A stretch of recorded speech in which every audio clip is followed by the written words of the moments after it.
Seguro has visto la leyenda que clama basada en hechos reales, que usualmente aparece en películas o series de terror que cuentan la historia de algún asesino serial. Pero, ¿te has preguntado si es ético lucrar con el trauma de las víctimas? Esa es una de las preguntas que nos dejó Dahmer, la nueva serie de Netflix que nos cuenta la historia de uno de los asesinos seriales más conocidos en los últimos 30 años. Y es que no solo es en las megaproducciones donde hacen uso de estas historias, sino que además los llamados canales y podcasts de True Crime han enaltecido y banalizado estos relatos de violencia. Quédate en este especial de Halloween donde discutiremos acerca de esta problemática. Hola, ¿cómo están? ¿Qué tal va su día? Hoy en Diversificándonos tenemos un especial por el contexto de Día de Muertos y Halloween. Nos atrae mucho el misterio, pero a veces dejamos de lado el tipo de terror que está detrás de lo que realmente se cuenta. Y es por ello que hoy queremos hablar de la exposición de series, blogs, contenidos de true crime o asesinos en serie que causan mucha polémica, el interés, pero también ha tenido una admiración y romantización escalofriante por algunas personas. Y nos referimos, claro, a la naturaleza de estos contenidos. Yo soy Tania Juárez y me acompañan. Yo soy Berenice Rosales y sí, bien dicen por ahí que más vale tenerle miedo a los vivos que a seres paranormales o a los muertos, porque sabemos que en realidad pueden causar mucho más daño del que generalmente se puede pensar y además esta admiración que a veces provocan a algunas personas es bastante turbia. Yo soy Arad Sereno y como lo dijeron mis compañeras, las producciones relacionadas a asesinos seriales y relacionadas a crímenes en general atraen a las personas. Sin embargo, es importante cuestionarnos qué tan éticas son estas producciones, qué también está la glorificación que se realiza hacia estas personas e incluso la deshumanización para convertirlos en ídolos o figuras a seguir. Y es que yo creo que no sabemos a veces muy bien si lo que estamos haciendo es nada más contar la historia a modo de prevención o porque sí es importante obviamente cualquier investigación o como lo menciona Arat, ¿no? Es una glorificación y también ya estamos como santificando a una persona que realmente es conocida por algo monstruoso. Y hay que hablar, yo diría ya como de la primera serie. Es una producción de Netflix que recientemente la sacó, creo que fue septiembre. La serie se llama Dahmer, está en la plataforma, es interpretada por Evan Peters y creada por Ryan Murphy. Obviamente, por el personaje, pues sí, es bastante bueno, ya desde ahí llama mucho la atención por el actor, pero creo que no sé si fue el uso como a lo mejor de este actor o la manera en que fue creada, empezó a causar polémica porque la gente tendía como a hablar de que querían un novio como ese, o sea, cuando realmente la serie está basada en un asesino en serie y además es muy fuerte lo que se expone dentro de la producción. Y justo está esta parte, ¿no? De cómo se realizó la serie, la producción y todo lo que ha envuelto, digamos, la polémica a través de los últimos días. Para empezar, como lo menciona Tania, esta interpretación de Dahmer fue hecha por Evan Peters, que muchas veces la gente decía, ay, es que quiero un novio tan guapo como Jeffrey Dahmer. Dahmer no era guapo. El que es guapo es Evan Peters, pero creo que también hay como un problema en esta parte del cast, porque obviamente era como lo que querían causar. Digo, yo todavía no termino la serie, voy como en el capítulo 8, pero sí me parecía muy raro cómo pintaban a Jeffrey Dahmer en los primeros episodios. Le daban como este toque de, ay, pues vamos a compadecernos de él porque tuvo una infancia difícil, entre comillas. Realmente no vi nada como muy problemático en su familia. Está la parte de las adicciones de su mamá y como esta desatención, pero eso pasa todos los días en México. Y, o sea, como que intentaban darte como esta imagen de, ay, pobrecito Dahmer, hay que compadecernos de él. Y luego teníamos escenas donde pintaban a Dahmer como este, no sé si decirlo sex symbol, pero sí era una imagen muy sexualizada de él, sobre todo las escenas donde hacía ejercicio y esos planos donde tenía como el torso y todo esto súper sudado, pero en la cabeza no tenía ni una gota de sudor. Entonces era extraño el enfoque. Digo, sé que Ryan Murphy no está bien de su cabecita, pero sí hubo mucha incomodidad por mí en muchas partes relacionadas a esto. La verdad es que tengo que confesar algo, amigos. Yo no he visto la serie de Dahmer, entonces no voy a profundizar tanto en eso porque no tengo estómago para verlo. O sea, la verdad es que Tania, que es experta y le gusta mucho esto de los asesinos seriales, me dijo que a ella le había costado mucho trabajo verla porque estaba muy fuerte. Entonces yo dije, perdón, yo sé que vamos a hablar de esto, pero me voy a ahorrar toda la incomodidad. Sin embargo, pues obviamente sí investigué, sí hice mi tarea y como es cultura general en este momento, sé cosas.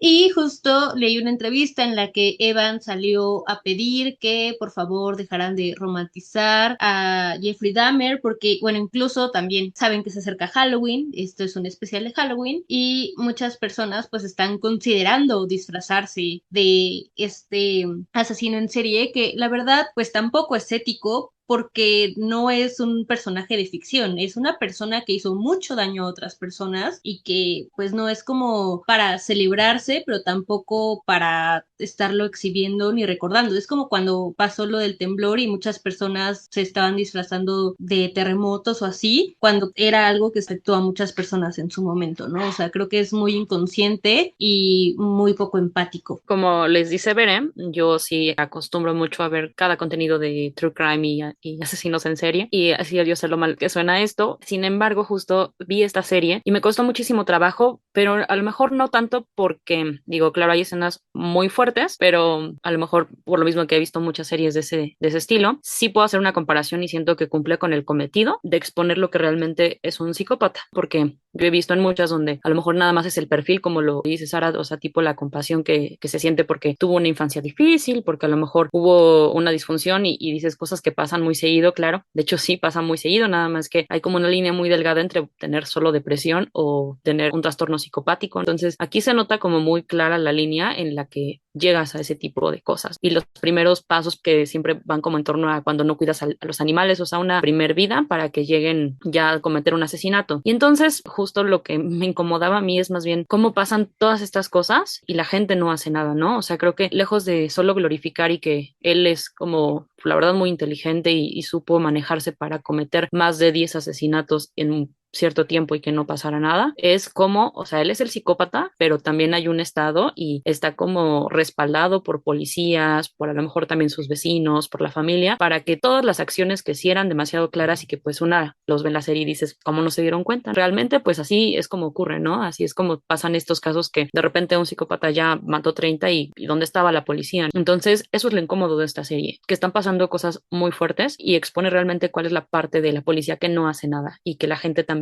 no se mete y a veces por no meterse siguen ocurriendo estos asesinatos. También es importante tomar el contexto histórico. Fue hace 30 años, más o menos. Y pues obviamente la policía siempre ha tenido como estos issues raciales porque se toca mucho el tema. Eso es algo que le puedo dar a la serie, que lo tocó bastante bien, el tema racial, que sí fue un factor determinante en los casos de Jeffrey Dahmer. Y algo también importante a mencionar es lo que dijo Beren. O sea, ¿qué necesitamos para ser sensibles? Porque había gente quejándose de que no se iban a vender disfraces de Jeffrey Dahmer y empezaron a llamar a la gente generación de cristal, como siempre. Pero es como de, güey, tantita sensibilidad, porque todavía a la fecha hay gente que vive, pues decimos, no fue hace tanto, fueron hace 30 años. Claramente todavía hay familiares de las víctimas que siguen vivos y que también han hablado y se han sentido un poco afectados por la serie, sobre todo esta parte en la que parece que están como glorificando a Dahmer. Hay escenas que sí te ponen incómodo, o sea, más a mí la incomodidad de las escenas gráficas, siento que estuvieron en un nivel adecuado a diferencia de otras producciones. Sí te causaba incomodidad, o por lo menos a mí me causó incomodidad que fueran como neutrales con Dahmer en ciertas cosas y pues estas imágenes de Evan Peters como Dahmer, nuevamente en la que los sobresexualizaban. Hay cosas que pudieron quedarse fuera, como que roza el límite de lo que muchas veces incluso se habló en México cuando pasó lo del asesino serial en Ecatepec,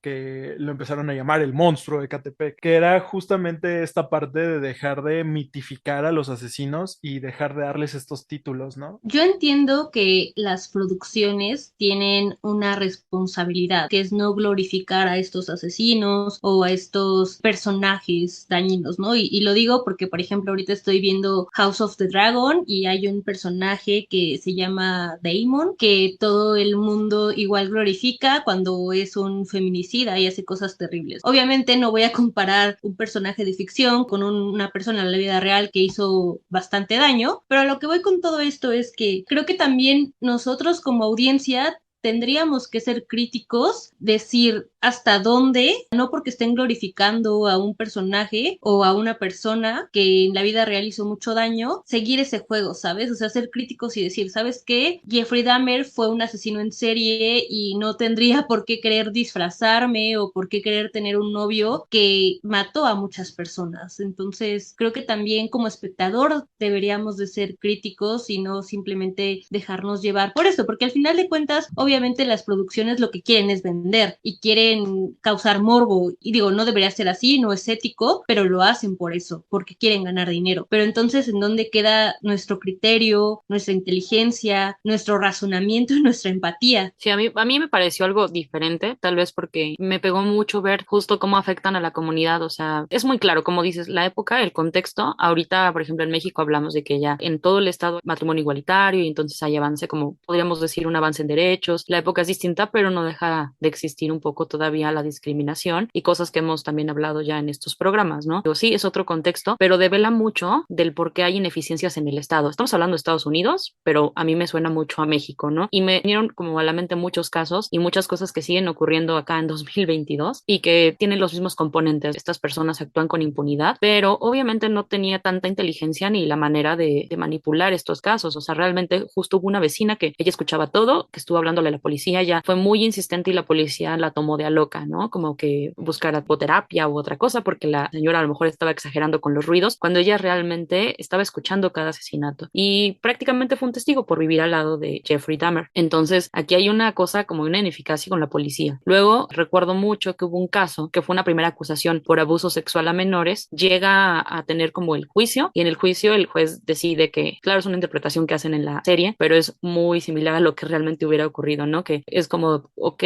no creo que haya pasado nada porque usted es un buen hombre, entonces le da la libertad condicional. Vemos que justo ya había tenido, a lo mejor pudo haber tenido una aprehensión en ese momento, si hubieran evitado muchas muertes, pero por una cuestión de racismo no se logró, porque justo la familia que acusó eran migrantes, se les pusieron muchos impedimentos en el momento de que ellos denuncian, porque querían como un traductor, se las hicieron muy difíciles, pese al dolor que estaban viviendo, y entonces vemos que la ineficacia va más allá que solo tener a una persona con un trastorno psicopático. Y justo en la serie también mencionan esto. En otro episodio recuerdo que drogó a un chico negro y él fue a hacer su denuncia y esto fue después de la acusación de abuso sexual. Y digo, igual es la interpretación de la serie, pero ¿cómo lo dicen? Le van a creer al hombre blanco que tiene historial criminal que al hombre negro que pues básicamente no tiene ningún récord en su historial. Y desde esa escena del juez pues como que se notaba mucho esta parte de las negligencias que hubo por incluso su tono de piel y hasta lo remarcan en otro episodio. Mencionan que él, a pesar de que en los interrogatorios se supone que él decía que no tenía como un patrón, ahí mismo el policía se lo remarca y le dice, pues es que sí tenías un patrón, tú ibas a los barrios o a los lugares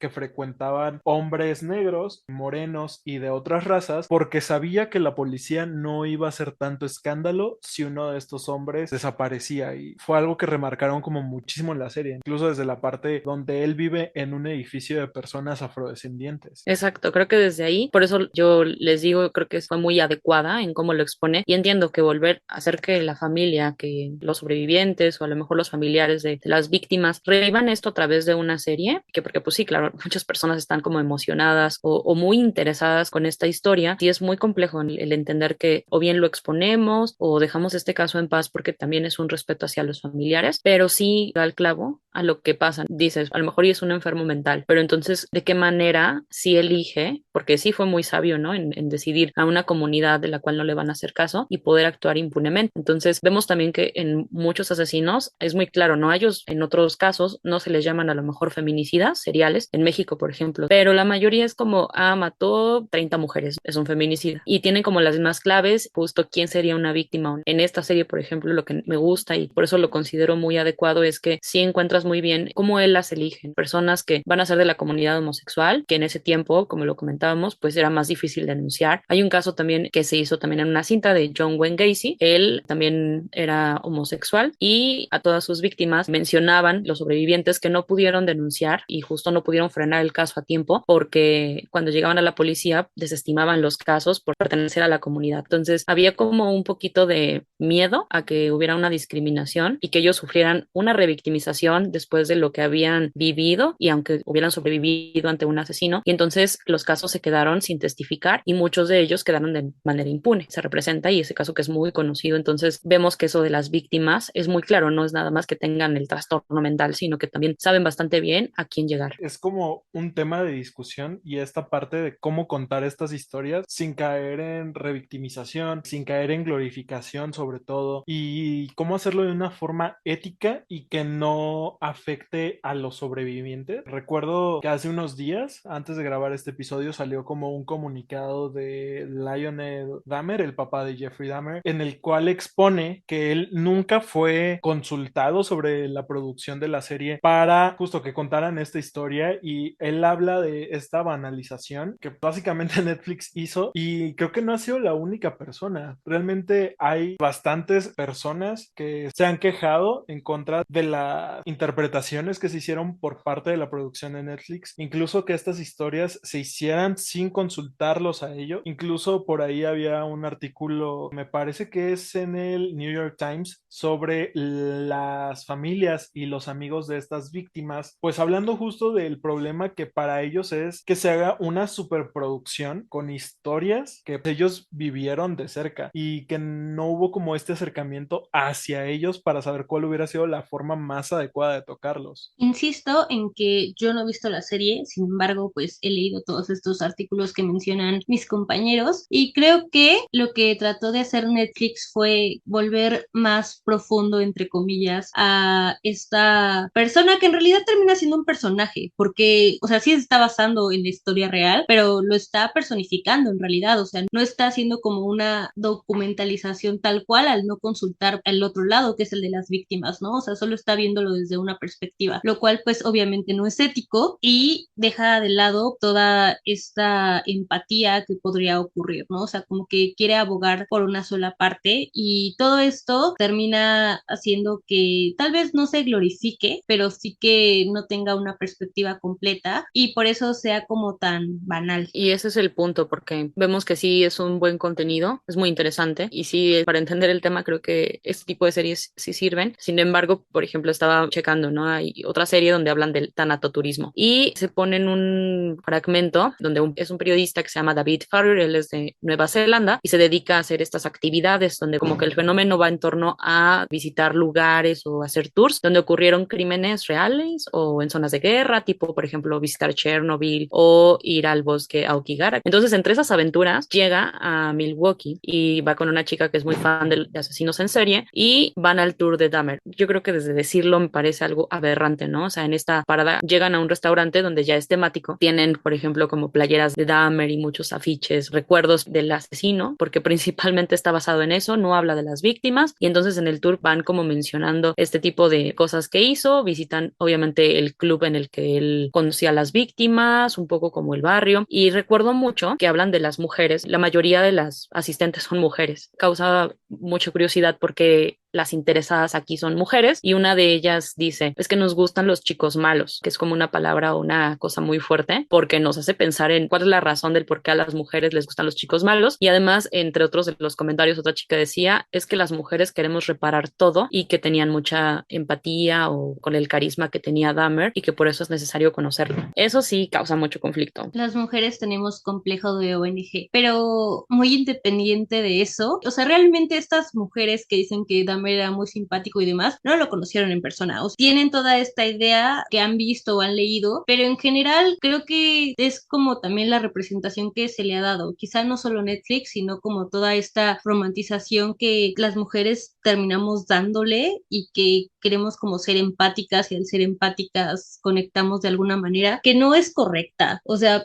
realmente, como dice Tania, es muy preocupante que estemos interesadas en asesinos seriales o personajes ficticios que son muy controversiales, ¿no? O sea, por ejemplo, esta serie de You, que igual todo el mundo está, bueno, toda la mayoría de las mujeres estaban diciendo como de que, ay, qué romántico, yo quiero un novio así, cuando ese tipo era un feminicida y un psicópata acosador. Entonces, e incluso Netflix y el propio actor tuvieron que salir a decir que no estaba bien que se romantizara este personaje, y ha habido como mil pláticas y debates al respecto de por qué no es sano tener esta idea romántica de este tipo de personajes y personas. Regresando también a lo que menciona Tania sobre el tanaturismo, no sé, en inglés se llama Dark Tourism, y algo curioso es que gracias a la serie de Netflix Dahmer, las visitas a Milwaukee aumentaron justo para vivir esta experiencia relacionada a la ruta como de las víctimas de Dahmer, lo cual también me parece muy enfermo. También investigué un poco más sobre el tema y como lo menciona Tania, hay turismo enfocado a zonas de guerra, a zonas donde pasaron desastres naturales, lo que sea que esté relacionado a la muerte, y me parece muy retorcida la experiencia de algunos lugares. Por ejemplo, estaba leyendo que en Japón hay un lugar específico para vivir lo que es un terremoto en Japón. O sea, literalmente les hacen una simulación de cómo se vive un terremoto en Japón. No sé, creo que como persona que ha vivido sismos en la Ciudad de México,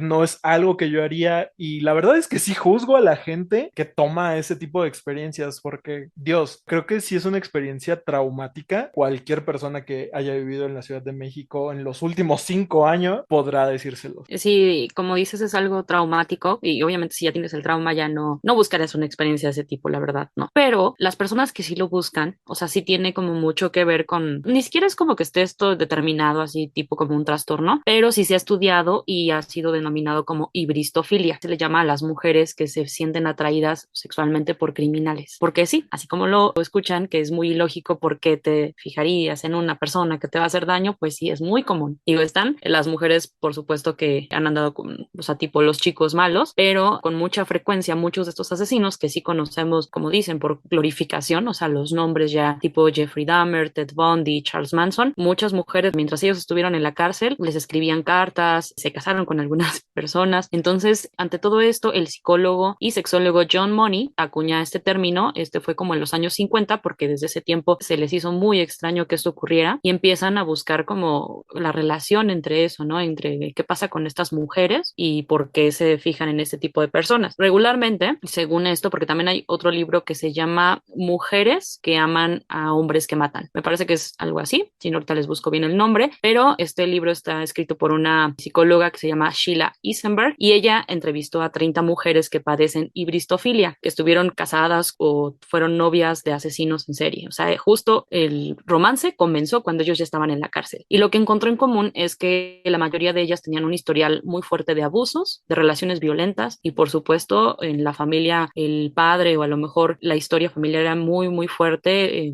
de violencias físicas. Y lo que ellas encontraban en esto era como cierta seguridad en que están encontrando lo mismo que veían en casa. Es como un factor muy común que hacemos a veces también en nuestras relaciones, pero lo interesante aquí es que el casarse con un asesino en serie que está dentro de la cárcel les ayudaba a sentirse de alguna manera seguras porque era una persona muy mala, pero no iba a pasar nada porque ellos estaban encerrados y la policía estaba viendo todo, ¿no? Entonces yo sé que suena esto demasiado raro, pero eso ha ocurrido por mucho tiempo y hay personas que se siguen casando con asesinos. Había leído sobre este tema de la hibristofilia y creo que también algo que ha pasado es que las redes sociales han, no sé si decir aumentado este problema o lo han magnificado quizá, pero pues sí hay como estas cuestiones sobre también qué tan ético es como estos blogs que antes existían en Tumblr. Recuerdo que hubo una época donde eran como muy comunes ver estas imágenes como edits o incluso como imágenes históricas, entre comillas, de estos asesinos seriales en juicio y todo, pero veías blogs enteros y eran chavitas jóvenes, o sea, ni siquiera señoras, eran chavitas jóvenes de entre 16 y 25 años haciendo Tumblrs exclusivamente de asesinos seriales. Y recuerdo que en Tumblr los más comunes eran sobre los asesinos de Columbine. Había chavitas que estaban enamoradas de estos vatos y les hacían tumblers con un montón de imágenes, fotos, edits, y era raro, perturbador. Y creo que hay como un patrón también, porque recuerdo que hace unos años detuvieron a un chavo con el cabello de colores. También causó un tiroteo en una escuela, pero había morritas diciendo que lo liberaran nada más porque estaba guapo. Ahorita que Arad mencionaba todos estos blogs de Tumblr y demás, en Wattpad también hay muchos fanfics sobre asesinos seriales, que quizá no solo son sobre estos que todos conocemos, que Jeffrey Dahmer, Ted Bundy o Charles Manson, sino algunos otros que son simplemente creados, pero está muy cañón porque justo romantizan, por ejemplo, algún tiroteo escolar y termina el protagonista, que es un asesino serial o así, enamorándose de una chica, ¿no? Y que todos estos asesinatos los hicieron por amor, lo cual, pues la verdad está muy turbio. Ahora que Tania mencionó esto de las chicas que se enamoran, o bueno, más bien las mujeres que se enamoran de asesinos seriales, quizá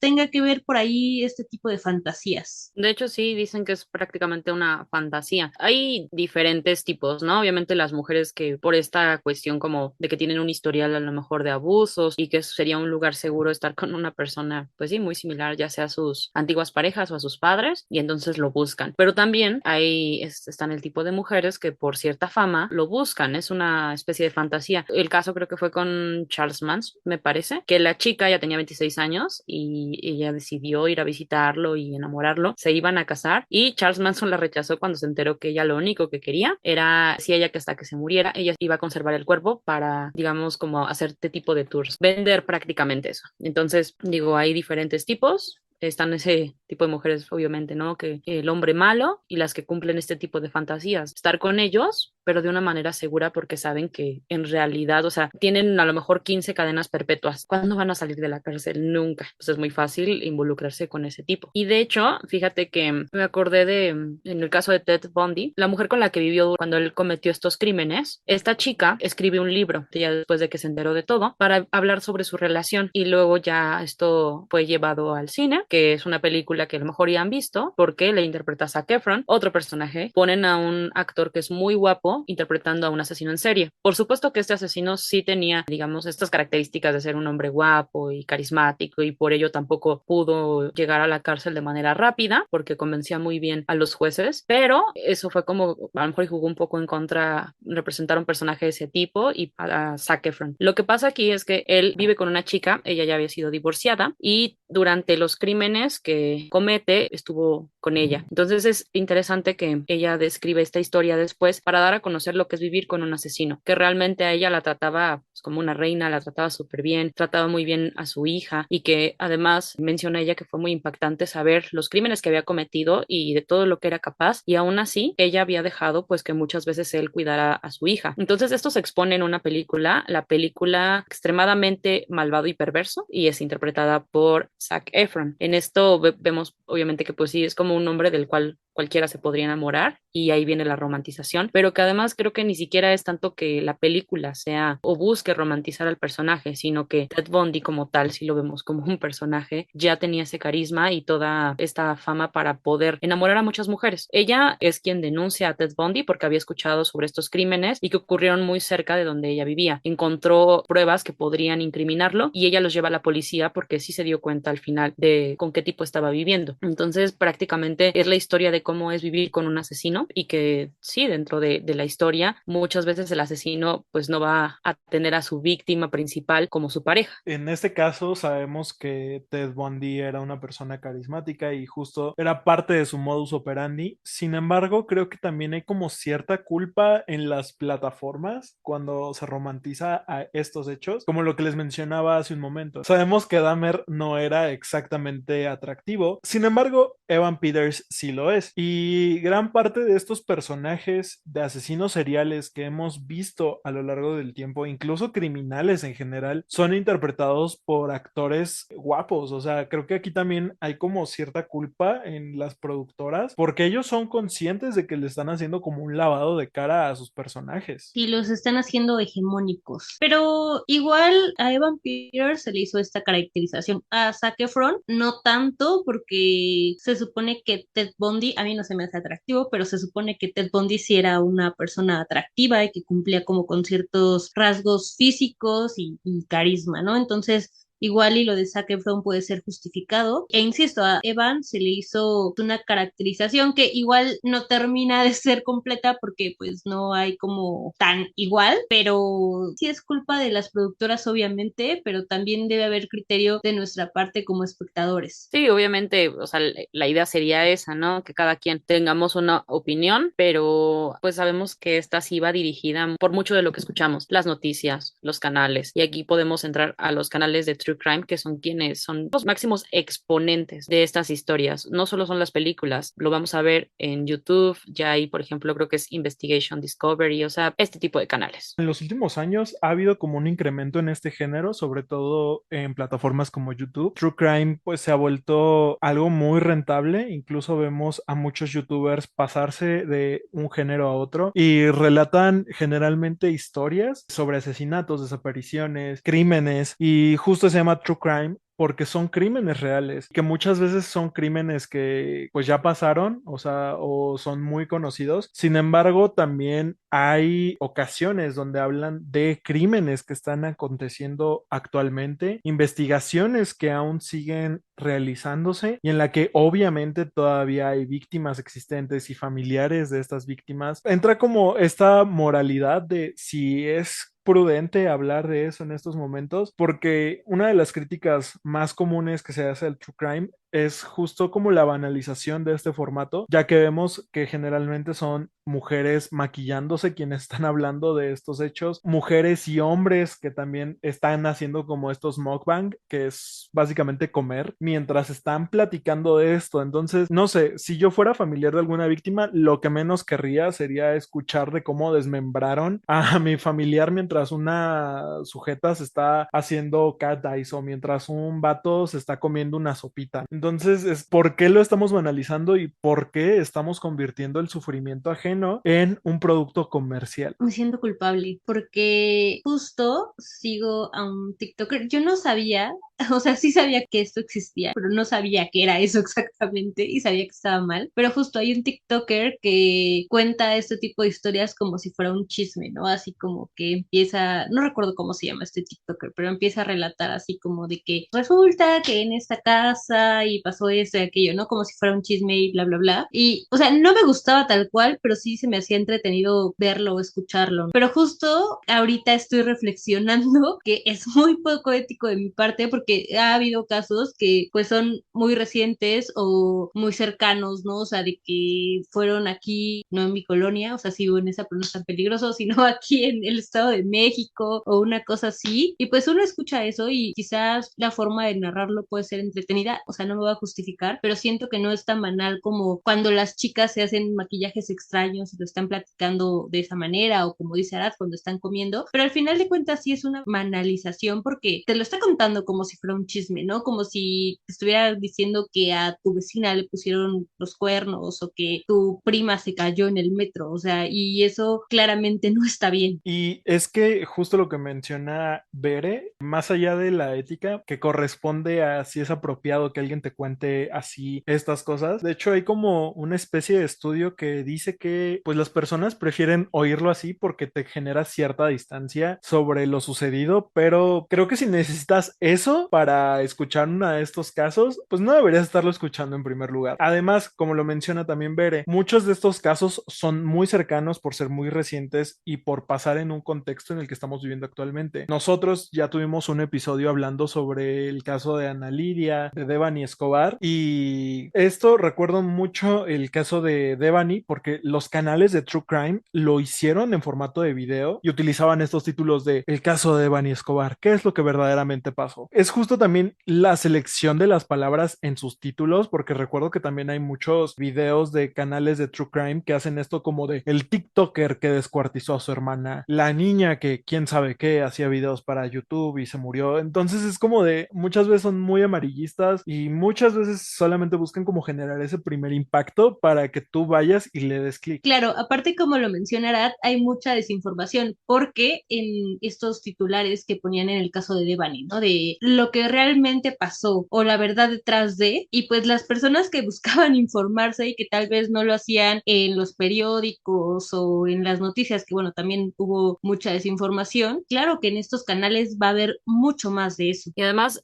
podemos también, no sé si culpar, pero principalmente el nombre que se le atribuye obviamente a estos asesinos viene de la prensa, porque muchos de ellos, sobre todo las historias más viejas, la primer fuente de consulta era un periódico o tal vez la televisión. Y obviamente para que esto causara interés y sí, subir a lo mejor el rating o buscar números, sí buscaban pues de alguna manera frivolizar los contenidos, no solo decir la nota como tal, ¿no? De esta persona mató a tantos y ni siquiera describir y ponerte a decir los detalles que ya eran innecesarios y además generaban mucho morbo. O sea, por ejemplo, con Aileen Wuornos, estaba viendo, tengo unas revistas de asesinos en serie y en una de ellas justo le ponían como cazadora de hombres. Es horrible, que obviamente si ya buscas la historia de lo que pasó con ella, que obviamente podríamos a lo mejor sentir empatía porque ella sufrió violaciones y a partir de eso obviamente buscaba como que enjuiciar a diferentes hombres. Siempre compartían las mismas características y podría ser un poco como de para aceptar lo que había hecho, pero pues no nos podemos comprar esa idea y el titular ya parecía, además del morbo, siento que justifica mucho de lo que hacía. O sea, Jeffrey Dahmer, el carnicero de Milwaukee. Ya es un caso tan fuerte como para ponerle un nombre de ese tipo. También vi un documental de la misma de Aileen Wuornos que decía La damisela de la muerte. Y esto obviamente están en canales, están en YouTube, los encuentras en cualquier lugar y está expuesto, la verdad que sí, sin censura, ¿no? Entonces podemos encontrar ese tipo de cosas y los mismos titulares ya nos van indicando que tal vez, pues sí, el asesino, creo que lo decías al principio, era como que estamos mitificando al asesino, lejos de solo nombrar que algo estuvo tan mal y que podríamos hacer algo como sociedad, más que nada exigir, ¿no? Yo siento que como estos casos nos deberían de dejar como a todos la idea de tenemos que exigirle a nuestro Estado que nos dé cierta seguridad para que no nos convirtamos en víctimas por vivir en la periferia, por ser mujeres o por pertenecer a tal comunidad, ¿no? Creo que eso es que el mensaje que nos tendrían que estar dando estas historias.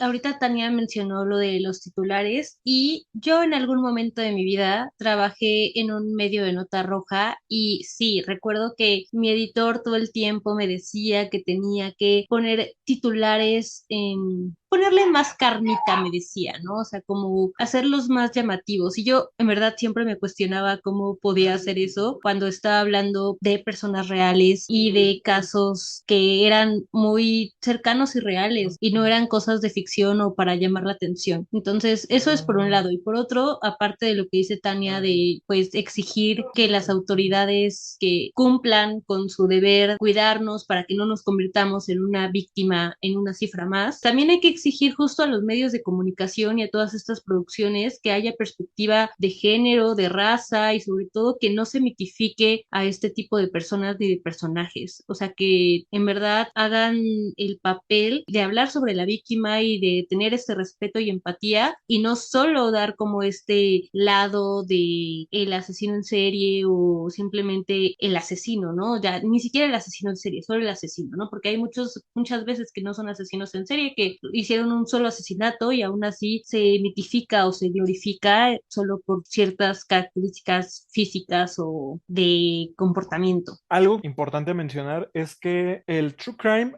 puede tener dos efectos. Uno de ellos es como regresar el foco a ciertas historias que habían sido olvidadas incluso hasta por la policía y esto podría, digamos, descongelar el caso, pero en otra parte que incluso es lo que más se le ha criticado al género, es que cuando son hechos actuales, puede entorpecer investigaciones criminales, porque pues no solamente los youtubers, sino sus fans se creen detectives y empiezan a indagar en el caso y pueden generar pistas falsas o conclusiones no tan acertadas y esto entorpece el trabajo de la policía ciertamente, porque pues incluso hay gente que ha llegado a alterar escenas del crimen por culpa de pues, haber escuchado un episodio de un podcast de True Crime o haber visto un video en YouTube o incluso leer un blog. Y recuerdo recuerdo que hace algunos meses hubo una youtuber que pues fue hallada muerta, después resultó que fue su novio el que la mató, que estaban viajando creo que en una van o algo así en Estados Unidos y el caso se vio justo seriamente afectado por todas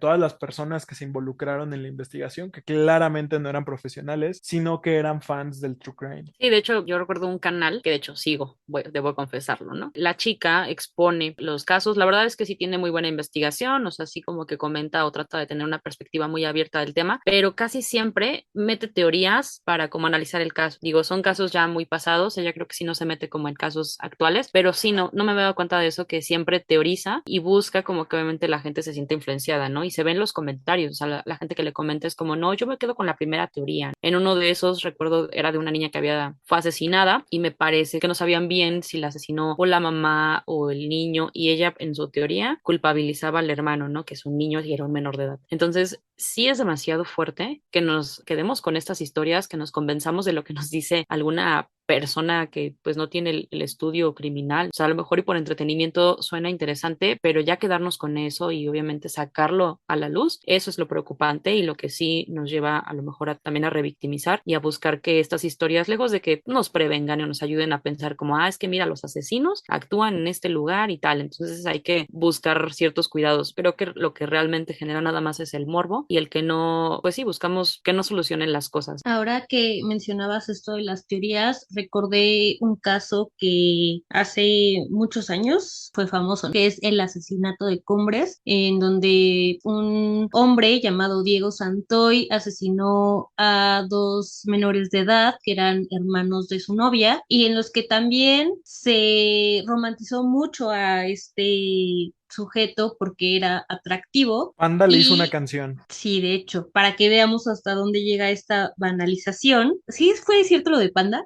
¿O me estás choreando? O sea, ahorita me agarró en... Bueno, voy a investigar sobre eso porque no lo sabía. Panda tiene una canción sobre el caso del asesinato de Cumbres. Wow. Historia 100% verídica. La voy a buscar porque la verdad no sabía. Pero bueno, el caso es que justo se romantizó a este chico, a Diego Santoy, al punto en el que, justo como menciona Tania, se hacían teorías en las que se culpabilizaba a la chica, ¿no? Que yo sé que los casos de investigación en México son muy horribles, estos procesos y todos. O sea, no podemos simplemente culpar a una persona porque nos agrada a otra. Y ahí era lo que sucedía. O sea, en realidad querían incriminarla a ella, o sea, se hacían muchas teorías en internet sobre cómo ella también había sido partícipe y no había sido una víctima y se quería como a él glorificarlo y decir que en realidad ella fue como la asesina intelectual y él solo siguió órdenes. Aquí todos estamos de acuerdo que fueron los dos. Lo siento, no hay otra, pero ya que lo menciona Bere, también está como esta tónica que se le daba también a este caso, y es que resulta que la mamá de ella era astróloga, entonces por alguna razón a los canales de conspiraciones de YouTube, a los medios que pasaban programas de fantasmas, decían que todo había sido parte de un ritual satánico y que su mamá los había ofrecido, y también ese es como otro punto. ¿Por qué queremos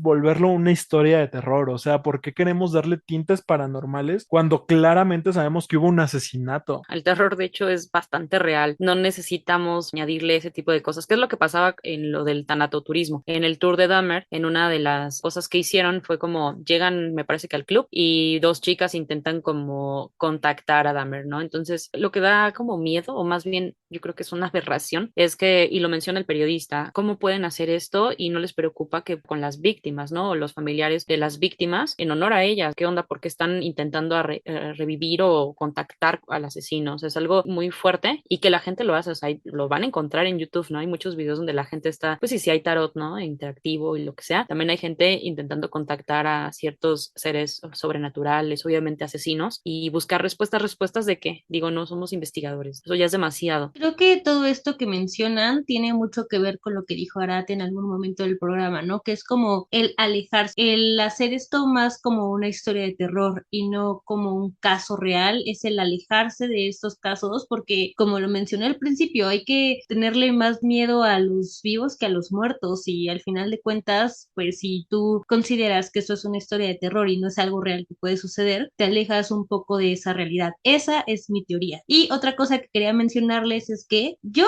recuerdo que el asesinato de Cumbres en su momento fue muy sonado y acabo de recordar que tengo tengo un compañero, bueno, un amigo más bien, saludos Oscar, que tiene 22 años y un día le estaba platicando justo sobre esto del asesinato de Cumbres y me dijo que no sabía de qué hablaba. Entonces estoy muy impactada porque según yo eso era cultura general, el saberlo. Y pues no, amigos, estos niños de ahora no saben nada. Güey, eso debería estar en los libros de historia de sexto de primaria, la neta. Porque Sí, fue un caso muy fuerte, muy impactante. fue muy mediático, eso sí, pero también creo que tiene que ver con el hecho de que los papás de ella eran figuras reconocidas en Monterrey por ser figuras televisivas.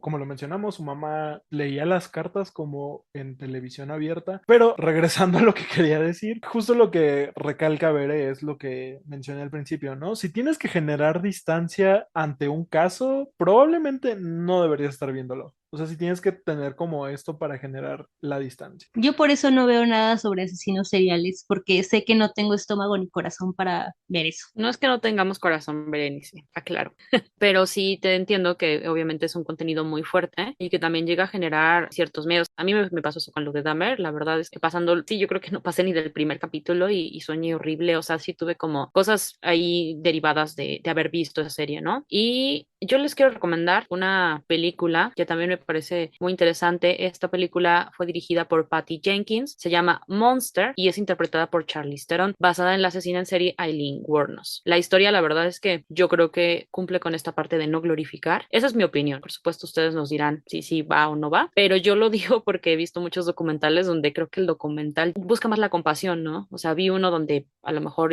a la asesina llegas a tener la compasión del por qué cometió estos asesinatos y la película es más clara sobre que es una asesina y que hay una inacción igual de las autoridades que permite hacer eso y que está mal, ¿no? Entonces, eso me interesó y se las quiero recomendar. Yo les quiero recomendar que no glorifiquen a los asesinos seriales solo porque en el cine o en las series los interprete algún actor guapo. En verdad, tengamos criterio y separemos, ahora sí que separemos al actor del personaje que está interpretando. Una cosa es que les guste Evan Peters o Zac Efron y otra que quieran que su novio sea un asesino serial. Yo no tengo una recomendación de contenido como tal, solamente les recomiendo que si quieren ver una serie de televisión, pues vean High School Musical de Series, y si quieren saber sobre asesinos seriales, pues estoy en criminología, o sea, la neta, es como mi recomendación. Como dice Bere, creo que lo importante es el criterio que tenemos al ver este contenido, saber que lo que estamos viendo es una historia real y que hay víctimas reales, que no es nada más una historia de terror, es algo que pasó. Y ya escucharon a mis compañeros. Este episodio